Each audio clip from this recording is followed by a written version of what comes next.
चिड़िया और बकरी की प्रेरणादायक कहानी। लगभग 500 शब्द। एक छोटे से गांव के पास हरी भरी पहाड़ियों और खेतों के बीच एक प्यारी सी चिड़िया और एक समझदार बकरी रहती थी। चिड़िया का नाम था चिन्नी और बकरी का नाम था गुड्डी। दोनों की दोस्ती बड़ी अनोखी थी। चिन्नी आसमान में उड़ती थी और गुड्डी जमीन पर चलती थी, लेकिन सोच और दिल से दोनों एक दूसरे के बहुत करीब थी। चिन्नी बहुत फुर्तीली और सपने देखने वाली चिड़िया थी। वह रोज ऊंचे आसमान में उड़कर नए नए सपने बुनती। उसे लगता था कि दुनिया बहुत बड़ी है और हर कोई कुछ भी कर सकता है, बस हिम्मत होनी चाहिए। वहीं गुड्डी बकरी शांत, मेहनती और धैर्यवान थी। वह रोज पहाड़ी पर चढ़कर घास खाती और गांव के बच्चों को दूध देती। उसका मानना था कि धीरे धीरे और लगातार मेहनत से ही सफलता मिलती है। एक साल गांव में भयंकर सूखा पड़ गया। खेत सूखने लगे, पेड़ मुरझा गए और जानवरों को खाना मिलना मुश्किल हो गया। गुड्डी उदास रहने लगी। उसे डर था कि अगर हालात ऐसे ही रहे तो सबको बहुत परेशानी होगी।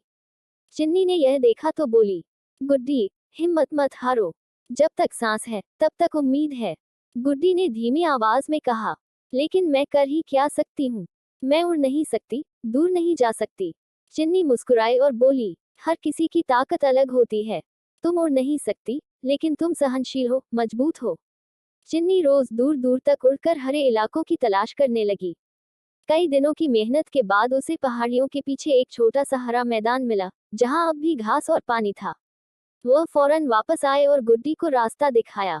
रास्ता मुश्किल था, चढ़ाई, पत्थर और संकरे मोड़, लेकिन गुड्डी ने हार नहीं मानी। धीरे धीरे, पूरे धैर्य और हिम्मत के साथ वह चलती रही। चिन्नी ऊपर से रास्ता दिखाती रही और हौसला बढ़ाती रही। आखिरकार गुड्डी उस हरे मैदान तक पहुंच गई। वहां भरपूर घास और साफ पानी था। कुछ ही दिनों में गुड्डी फिर से स्वस्थ हो गई। बाद में गांव के दूसरे जानवरों को भी वहां लाया गया और सबकी जान बच गई।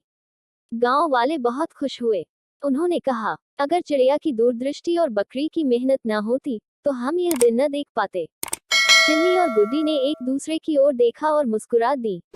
उन्हें समझ आ गया था कि असली